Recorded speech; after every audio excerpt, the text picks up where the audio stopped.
कथा कहानी काव्य में आपका स्वागत है। मैं हूं आपकी दोस्त मनीषा। आइए सुनते हैं रविंद्रनाथ ठाकुर की रचना आंख की किरकिरी।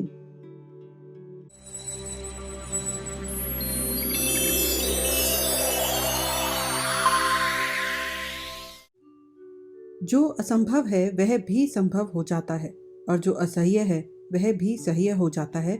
नहीं तो महेंद्र के घर उस दिन की रात ही नहीं कटती।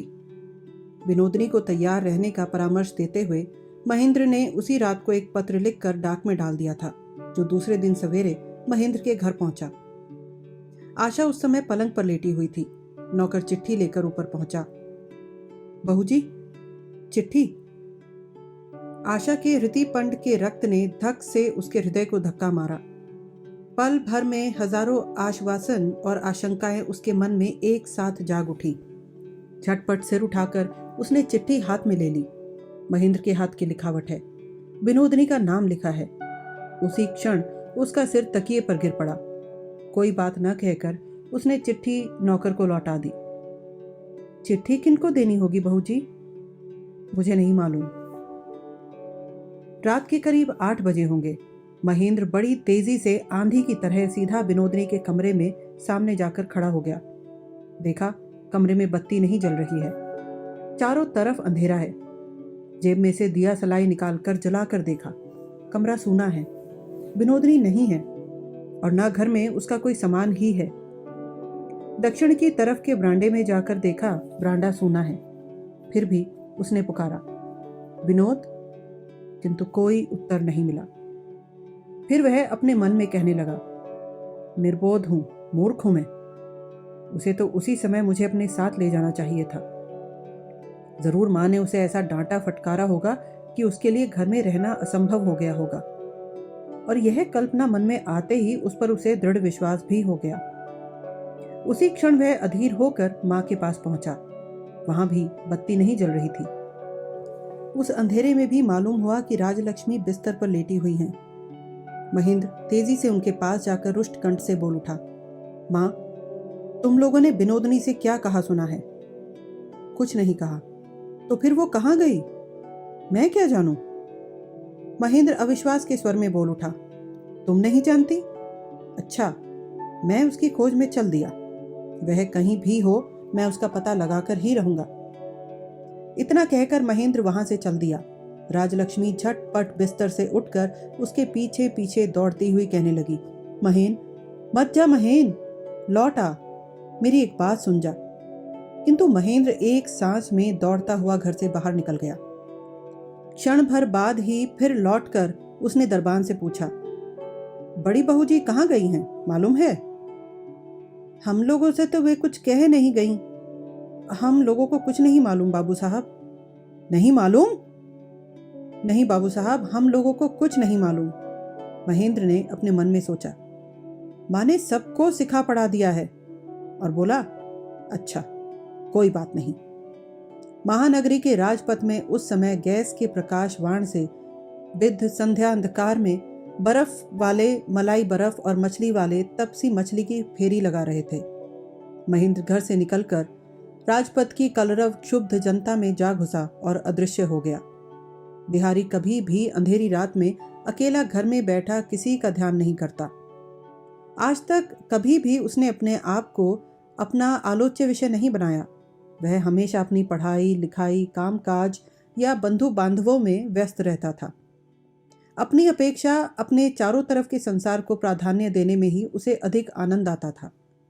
किंतु सहसा एक दिन प्रबल आघात से उसके चारों तरफ का सब कुछ मानो विच्छिन्न विक्षिप्त हो गया।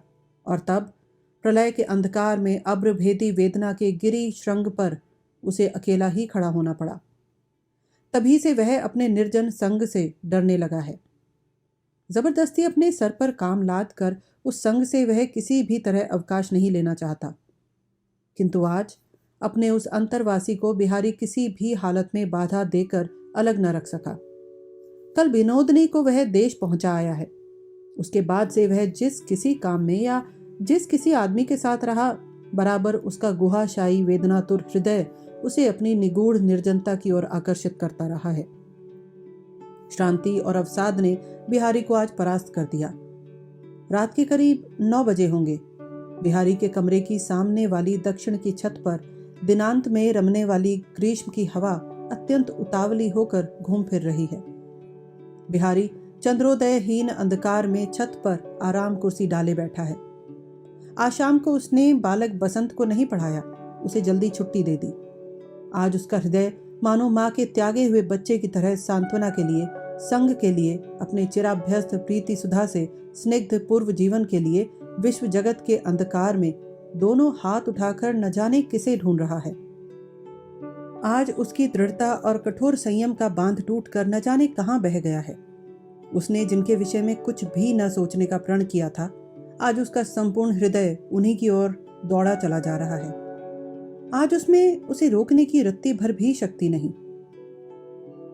महेंद्र के साथ अपने बचपन के प्रेम से लेकर उस प्रेम के अवसान तक के संपूर्ण चित्र को, जिसकी लंबी कहानी नाना वर्णों से चित्रित और जल स्थल पर्वत नदियों से विभक्त मानचित्र की तरह उसके मन में लिपटी हुई थी, बिहारी ने अपने सामने खोल कर रख लिया और उसे गौर से देखने लगा जिस क्षुद्र जगत पर उसने अपने जीवन की प्रतिष्ठा की थी, वह किस जगह, किस दुर्ग्रह के संघात से विच्छिन्न हो गया। पहले उसमें बाहर से कौन घुसा? सूर्यास्त काल की रक्तिम छटा से आभासित आशा का लज्जा मंडित तरुण मुखड़ा उस अंधेरे में उसके सामने अंकित हो उठा और उसके साथ साथ मंगल उत्सव की पुण्य शंख ध्वनि उसके कानों में बजने लगी। यही शुभ ग्रह अदृष्टाकाश के अज्ञात प्रांत से आकर दोनों मित्रों के बीच में खड़ा हो गया था और थोड़ा सा विच्छेद ले आया था। कहां से वह ऐसी गूढ़ वेदना ले आया जिसे मुंह से कहा भी नहीं जा सकता, किंतु फिर भी यह विच्छेद, यह वेदना अपूर्व स्नेह से अनुरंजित और माधुर्य रश्मि से आच्छन्न और परिपूर्ण होकर बिहारी के हृदय में ही बनी रही। उसके बाद जिस शनि ग्रह का उदय हुआ, उसने बंधुओं के प्रेम को, दंपत्ति के प्रेम को, घर की शांति और पवित्रता को एकदम नष्ट भ्रष्ट कर दिया। बिहारी ने प्रबल घृणा से उस विनोदनी को संपूर्ण अंतःकरण से बहुत दूर ढकेल फेंकने की चेष्टा की, किंतु कैसा आश्चर्य है, आघात उसके लिए मानो अत्यंत मृदु हो गया, उसे छू तक नहीं सका। वह परमा सुंदरी प्रहेल हिला अपनी दुर्भेद्य रहस्यपूर्ण घन कृष्ण अनिमेष दृष्टि लिए हुए कृष्ण पक्ष के अंधकार में बिहारी के सामने स्थिर होकर खड़ी रही। ग्रीष्म रात्रि की उच्छ्वसित दक्षिणी हवा उसके घने निश्वास की तरह बिहारी के तन मन में आकर टकराने लगी। धीरे धीरे उन पलकहीन नेत्रों की ज्वालामयी दीप्ति म्लान हो आई।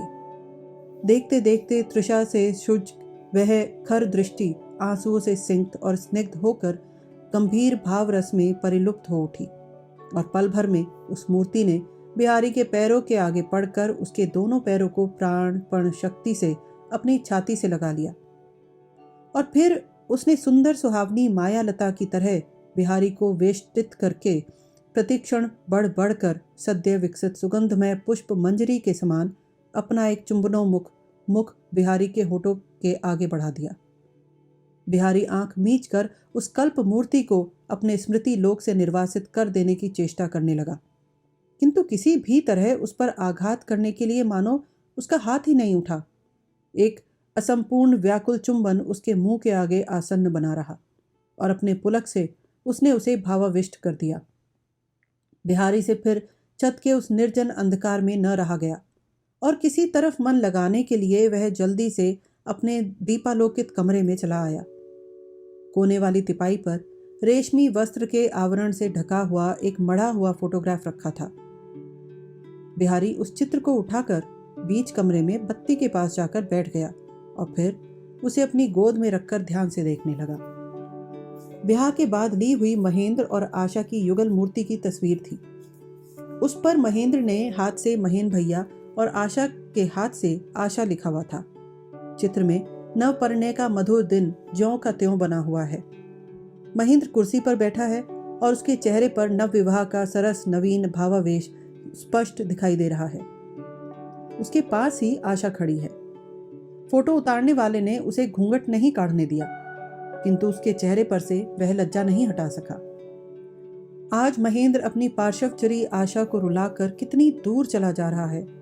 किंतु जड़ चित्र ने महेंद्र के चेहरे से नवीन प्रेम की एक रेखा तक नहीं बदलने दी। कुछ भी न समझते हुए भी उसने मूड की तरह मानो अदृष्ट के परिहास को स्थायी कर रखा है। उस तस्वीर को गोद में लिए हुए बिहारी ने विनोदनी को धिक्कार के द्वारा बहुत दूर निर्वासित करना चाहा, किंतु विनोदनी के प्रेम से विवल और यौवन से कोमल दोनों हाथ बिहारी के पैर पकड़े ही रहे। बिहारी मन ही मन बोला, ऐसा सुंदर प्रेम का जीवन तूने नष्ट भ्रष्ट कर दिया। किंतु विनोदनी का उस दिन का वह ऊर्चोन्मुख व्याकुल चुंबन निवेदन और मौन भाषा में बार बार उससे यही कहने लगा कि मैं तुमसे प्रेम करती हूं। सारे संसार में एकमात्र तुम्ही को मैंने वरण किया है। किंतु बिहारी की बात का क्या यही जवाब है? बस इतनी सी बात क्या एक बर्बाद घर के निदारुण आर्तनाद को दबा देगी? बिहारी का अंतःकरण बोल उठा, नहीं पिशाची नहीं। पिशाची? बिहारी ने यह क्या पूरे तिरस्कार के साथ कहा है या इसके साथ कुछ प्यार का स्वर भी आ मिला है? जिस समय बिहारी अपने संपूर्ण जीवन के संपूर्ण प्रेम के अधिकार से वंचित होकर एकदम खाली हाथ भिखारी की तरह गली गली भटक रहा हो, उस समय क्या वह ऐसे अयाचित अपरिमित प्रेम के उपहार को संपूर्ण हृदय से उपेक्षा करके ठुकरा सकता है? इसकी तुलना में उसे मिला क्या है? इतने दिनों से अपना संपूर्ण जीवन अर्पण करके प्रेम भंडार से वह तो केवल किनकी भूसी सी भिक्षा मांग रहा था। प्रेम की अन्नपूर्णा ने सोने के थाल में भरकर आज एकमात्र उसी के लिए जो नैवेद्य भोग भेजा है, अभागा बिहारी किस दुविधा में पड़कर उससे अपने को वंचित कर दे। तस्वीर को गोद में लिए हुए ऐसी ऐसी नाना बातें वह एकाग्रचित्त से सोच रहा था। इतने में किसी के पैरों की आहट सुनकर वह चौंक पड़ा। आंख उठाकर देखता है तो महेंद्र खड़ा है। चौंक कर उठते ही उसकी गोद में से तस्वीर नीचे कारपेट पर गिर पड़ी। उस पर उसका ध्यान ही नहीं गया था। महेंद्र एकदम पूछ उठा, विनोदनी कहाँ है? बिहारी ने आगे बढ़कर महेंद्र का हाथ पकड़ते हुए कहा, जरा बैठो भाई साहब, मैं सब बता दूंगा। बैठकर बातें करने का मेरे पास समय नहीं है। बताओ विनोदनी कहाँ है? तुम जो पूछ रहे हो उसका एक बात में जवाब नहीं दिया जा सकता। तुम्हें जरा स्थिर होकर बैठना पड़ेगा। उपदेश दोगे? उपदेश की बातें मैंने बचपन में बहुत पढ़ ली हैं। नहीं, उपदेश देने का मुझे अधिकार भी नहीं और शक्ति भी नहीं। महेंद्र ने कहा, तो क्या तिरस्कार करोगे? मैं जानता हूं कि मैं पाखंडी हूं, नराधम हूं, और भी तुम जो कुछ कहना चाहो मैं सब कुछ हूं, किंतु तुम यह बताओ कि तुम जानते हो या नहीं विनोदनी कहाँ है? जानता हूं। मुझे नहीं बताओगे? नहीं, तुम्हें बताना ही होगा। तुमने उसे चुराकर छिपा रखा है। वह मेरी है, उसे लौटा दो मुझे।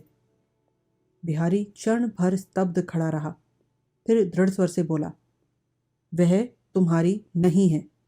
मैं उसे चुराकर नहीं लाया, वह खुद मेरे पास आकर पकड़ाई दी है। झूठी बात है। और फिर बगल के बंद कमरे के दरवाजे पर जोर जोर से मुक्का मारता हुआ चिल्लाने लगा, विनोद, विनोद। भीतर से रोने की आवाज सुनकर वह बोल उठा, डरो मत विनोद, मैं महेंद्र हूं। मैं तुम्हें उद्धार करके ले जाऊंगा। कोई तुम्हें बंद करके नहीं रख सकता। इतना कहकर महेंद्र ने ज्यों ही जोर से एक धक्का मारा, दरवाजा खुल गया। महेंद्र बड़ी तेजी से भीतर घुसा। देखा कि बिल्कुल अंधेरा है। अस्फुट छाया की तरह उसे ऐसा दिखाई दिया कि बिस्तर पर मानो कोई डर के मारे सिकुड़कर सिसकता हुआ तकिए से चिपट गया है। बिहारी ने जल्दी से उस कमरे में जाकर बसंत को गोद में उठा लिया और सांत्वना के स्वर में कहने लगा, कोई डर नहीं बसंत, कोई डर नहीं, तुम डरो मत। महेंद्र बड़ी तेजी से बाहर निकल आया और फिर ऊपर नीचे इधर उधर चारों तरफ विनोदनी को ढूंढते ढूंढते परेशान हो गया। जब वह लौटकर बिहारी के पास आया तब भी बसंत भय के आवेग से रह रह कर रो रहा था और बिहारी उसके कमरे में बत्ती जलाकर उसे बिछौने पर लिटाकर देह पर हाथ फेर कर उसे सुलाने की कोशिश कर रहा था। विनोदनी को कहाँ छिपा रखा है? भाई साहब, इस तरह शोर मत मचाओ। तुमने बेमतलब इस बच्चे को इतना डरा दिया है कि यह बीमार पड़ सकता है। मैं कहता हूं विनोदनी की खबर से तुम्हें कोई मतलब नहीं। साधु महात्मा, अब तुम मेरे सामने धर्म का आदर्श मत खड़ा करो। मेरी स्त्री की इस तस्वीर को गोद में रखकर आधी रात को तुम किस देवता के ध्यान में कौन सा पुण्य मंत्र जप रहे थे? पाखंडी। इतना कहकर उसने हाथ की तस्वीर उठाकर जमीन से दे मारी और उसे जूते शुदा पैरों से कुचलकर उसका कांच चूर चूर कर दिया और फ्रेम में से फोटो निकालकर उसके टुकड़े टुकड़े करके बिहारी के मुंह पर फेंक दिया। महेंद्र की उन्मत्त दशा देखकर बसंत फिर डर गया और रोने लगा। बिहारी का कंठ रुक आया। उसने दरवाजे की तरफ हाथ का इशारा करके कहा, जाओ। बिहारी आंधी की तरह प्रबल वेग से बाहर चला गया। विनोदनी जब यात्री शून्य जनाने डिब्बे में बैठी खिड़की में से जुते हुए खेत और बीच बीच में छाया वेष्टित एक एक गांव देखने लगी, तब उसके मन में स्निग्ध निमृत ग्राम्य जीवन का चित्र जाग उठा। सोचने लगी, अब वह गांव के तरु छाया वेष्टित स्वरचित कल्पना नीड़ में नगरवास के सारे दुख दाह और क्षत वेदना से छुटकारा पाकर अपनी प्रिय पुस्तकों के साथ शांति से रहेगी। और फिर ग्रीष्म ऋतु के शस्य शून्य दिगंत प्रसारित धूसर खेतों के पीछे सूर्यास्त का दृश्य देखकर सोचने लगी, अब मुझे किसी की भी जरूरत नहीं।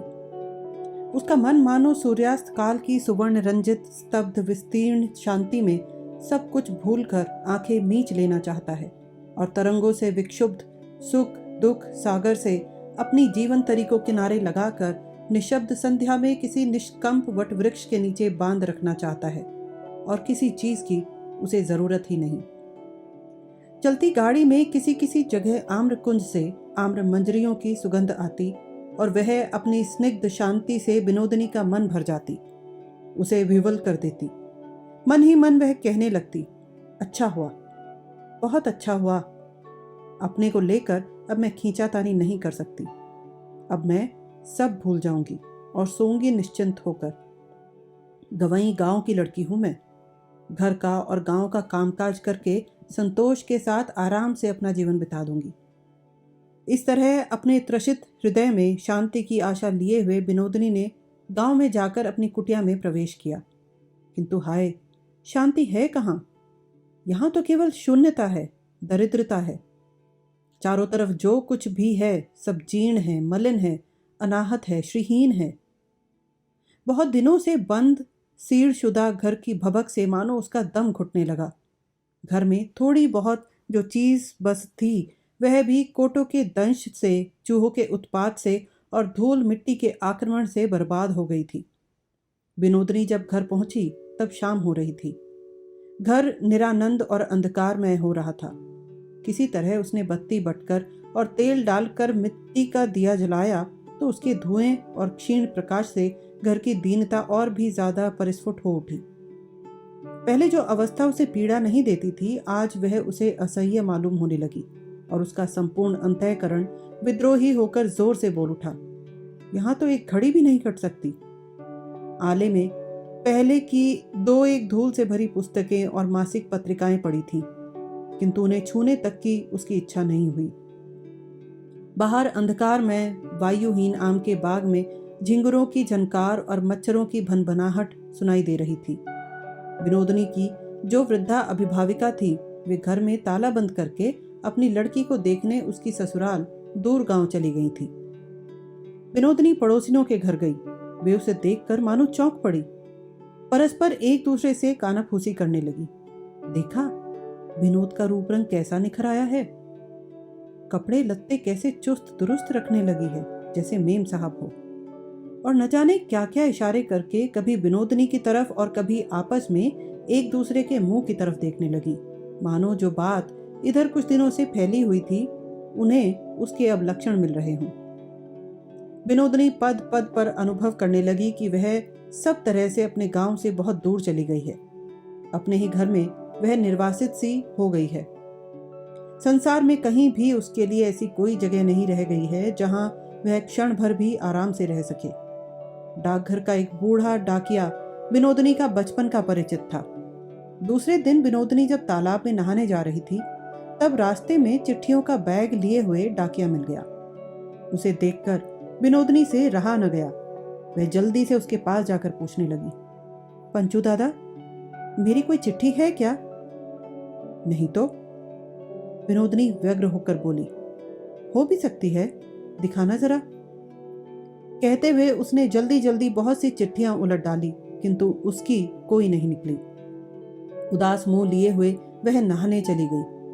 तालाब के घाट पर पहुंचते ही उसकी एक सखी ने सकौतुक कटाक्ष के साथ कहा, क्यों री बिंदी, चिट्ठी के लिए तू इतनी क्यों फड़फड़ा रही है?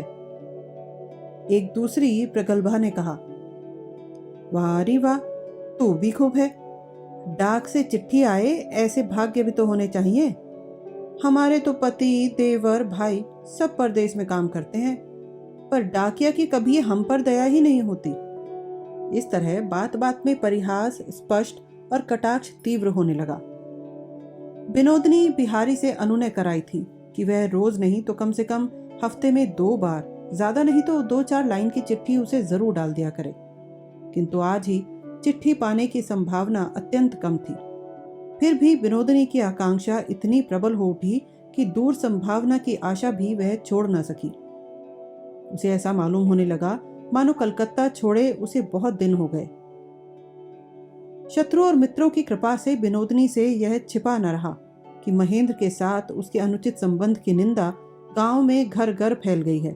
उसके लिए यहाँ शांति कहाँ है? विनोदनी गांव वालों से अपने को निर्लिप्त रखने की कोशिश करने लगी।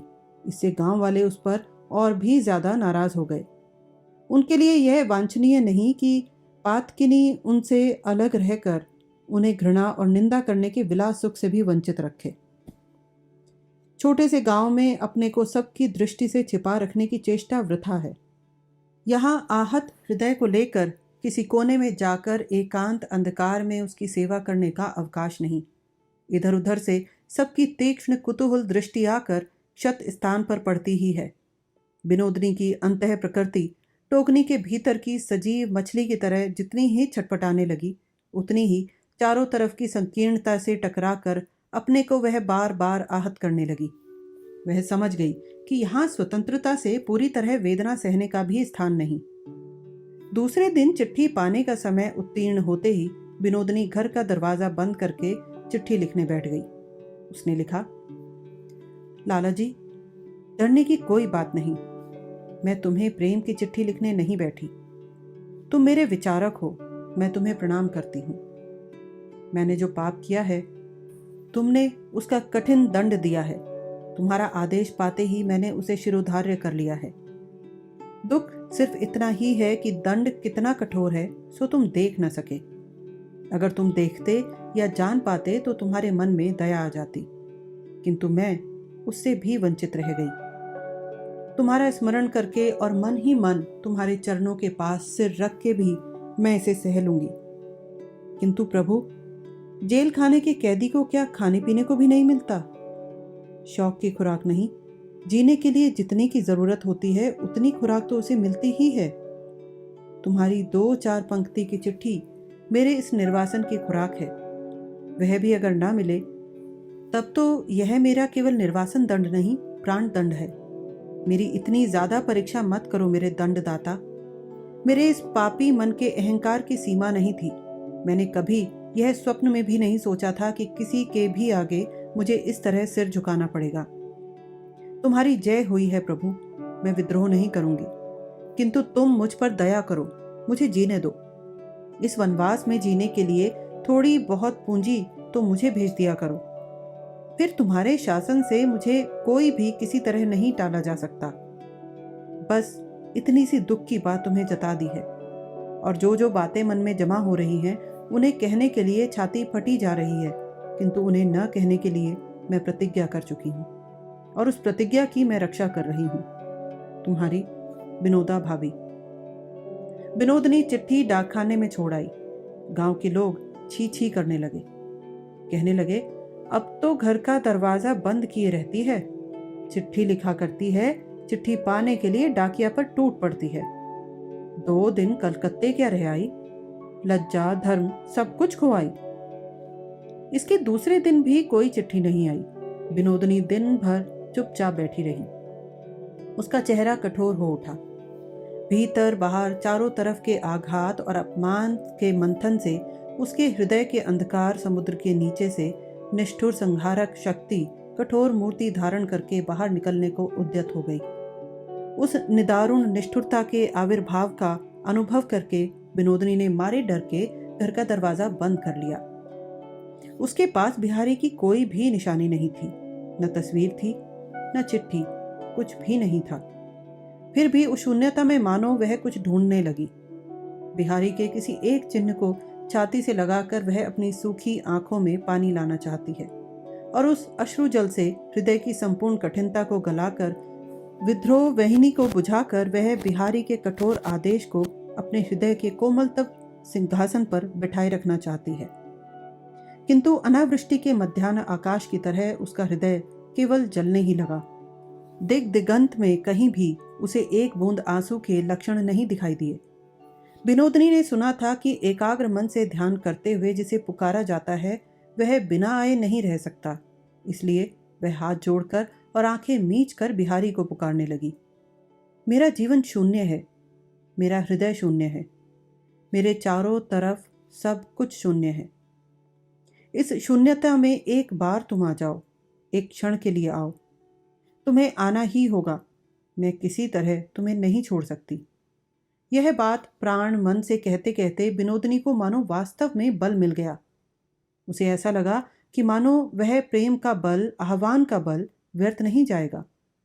केवल स्मरण करके दुराशा की जड़ में हृदय का रक्त सींचने से हृदय केवल अवसन्न हो जाता है, किंतु इस तरह एकाग्र मन से ध्यान करके संपूर्ण शक्ति से कामना करते रहने से अपने विषय में मानो समर्थता का अनुभव होने लगता है और प्रबल इच्छा से जगत के और सब कुछ को छोड़कर केवल वांछित को आकर्षित करते रहने से प्रतिक्षण क्रमशः धीरे धीरे वह निकवर्ती ही होता रहता है। बिहारी के ध्यान में जब संध्या के दीप शून्य अंधकार से घर निविड़ रूप से परिपूर्ण हो उठा और जब समाज, संसार, गांव, शहर, समस्त त्रिभुवन प्रलय में विलीन हो गया, तब विनोदनी सहसा बाहर से किसी के दरवाजा खटखटाने की आवाज सुनकर बड़ी फुर्ती से उठ खड़ी हुई और संशयहीन विश्वास के साथ दौड़कर दरवाजा खोलकर बोली, आ गए प्रभु। उसे दृढ़ विश्वास हो गया था कि इन क्षणों में इस संसार का और कोई भी उसके द्वार पर नहीं आ सकता। महेंद्र ने कहा, आ गया विनोद। विनोदनी असीम विराग और प्रचंड धिक्कार के साथ बोल उठी, जाओ तुम यहां से, अभी, तुरंत चले जाओ। महेंद्र अकस्मात स्तंभित सा रह गया।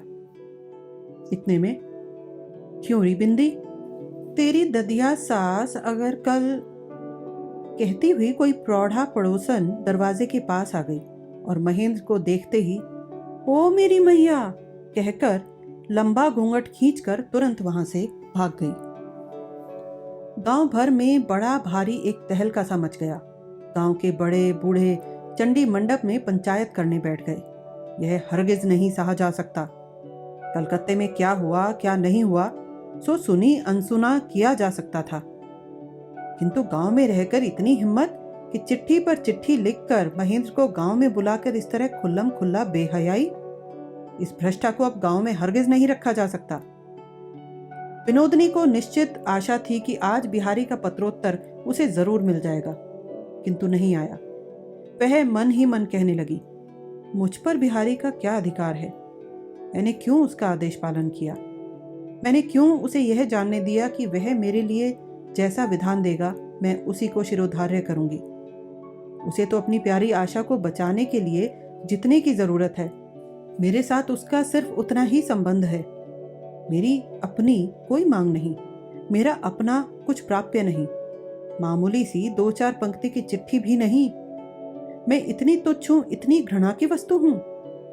और फिर ईर्ष्या के विष से विनोदनी का संपूर्ण हृदय भर उठा और मन ही मन वह कहने लगी, और किसी के लिए भी इतना दुख सहा जा सकता है, किंतु आशा के लिए हरगिज नहीं।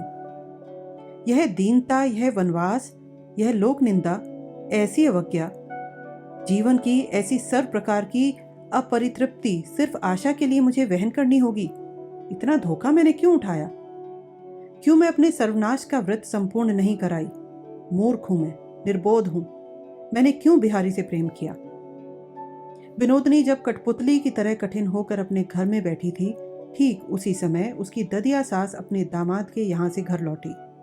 उन्होंने घर में कदम रखते ही विनोदनी से कहा, कलमुही, गांव भर में यह सब क्या सुन रही हूं? सब ठीक ही सुन रही हो। तो इस कलंक को गांव में लाने की क्या जरूरत थी? यहां तो क्यों आई? अवरुद्ध क्षोभ से विनोदनी चुप बैठी रही। ददिया सास ने कहा, अब तेरा यहां रहना नहीं हो सकता। मैं कहे देती हूं, जले भाग्य से मेरे सब मर गए। उसका दुख मैंने सह लिया, पर अब यह सब मुझसे नहीं सहा जाएगा। छी छी छी, तेने गांव में मुझे मुंह दिखाने लायक नहीं छोड़ा। तू इसी वक्त यहां से काला मुंह कर जा। मैं इसी वक्त चली जाऊंगी। इतने में महेंद्र बिना नहाए बिना खाए, रूखे बाल और रूखा चेहरा लिए सहसा वहां आ पहुंचा। रात भर की अनिद्रा से उसकी आंखें लाल सुर्ख हो रही थी, चेहरा सूखा हुआ था। उसका संकल्प था कि अंधेरा रहते खूब भोर में आकर वह विनोदनी को ले चलने के लिए दूसरी बार कोशिश करेगा। किंतु विनोदनी के कल के घृणापूर्ण प्रहार से उसके मन में तरह तरह की दुविधा होने लगी।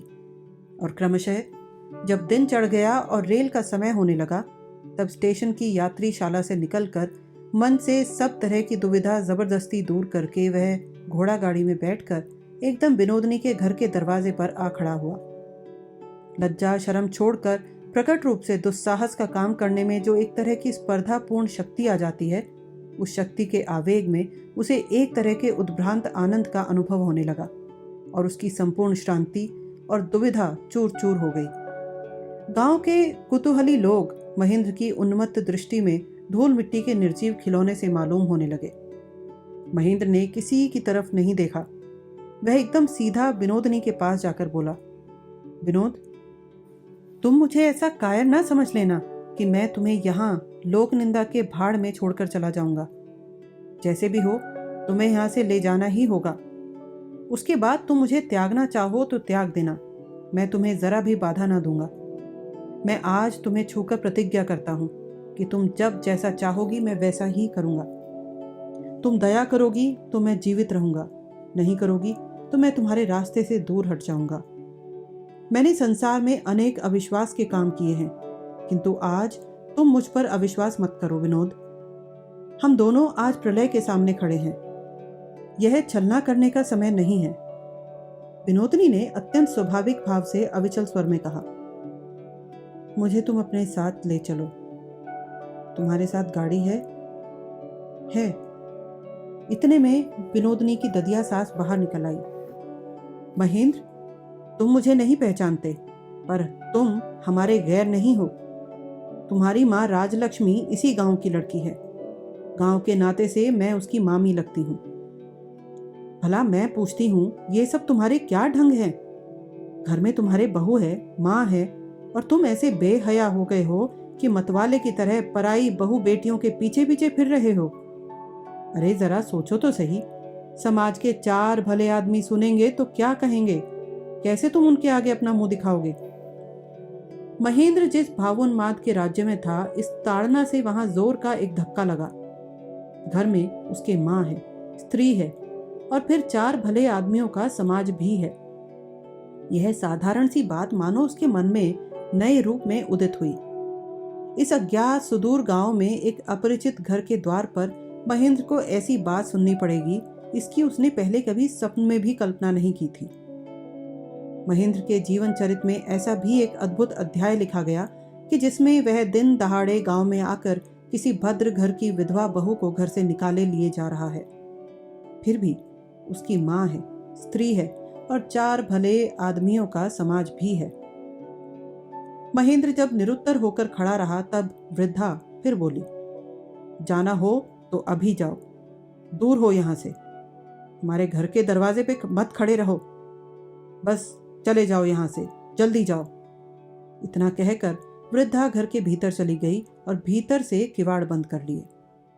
विनोदनी बिना नहाए बिना खाए मैले कपड़े पहने रीते हाथ गाड़ी में बैठ गई। महेंद्र जब गाड़ी में चढ़ने लगा तो उसने कहा, नहीं, तुम पैदल आओ, स्टेशन दूर नहीं है। गांव के सब लोग देखेंगे जो मुझे। अब भी तुम्हारे अंदर लज्जा बाकी है? कहते हुए उसने गाड़ी का दरवाज़ा बंद कर लिया और कोचवान से कहा, स्टेशन चलो। बाबू नहीं चलेंगे? महेंद्र बगले झांकने लगा। उसकी हिम्मत ही नहीं हुई कुछ कहने की। गाड़ी चली गई। महेंद्र सिर नीचा किए हुए गांव का रास्ता छोड़कर खेतों में होकर घूमता हुआ स्टेशन की तरफ चल दिया। उस समय ग्राम में बंधुओं का स्नानाहार हो चुका था। केवल घर की कर्मनिष्ठा बड़ी बूढ़ी स्त्रियां, जिन्हें काम काज से देर से छुट्टी मिली थी, अपने अपने पहनने के कपड़े लिए हुए आम्र मुकुल की सुगंध से आमोदित और छाया से स्निग्ध पुष्करणी के एकांत और निर्जन घाट की ओर जा रही थी।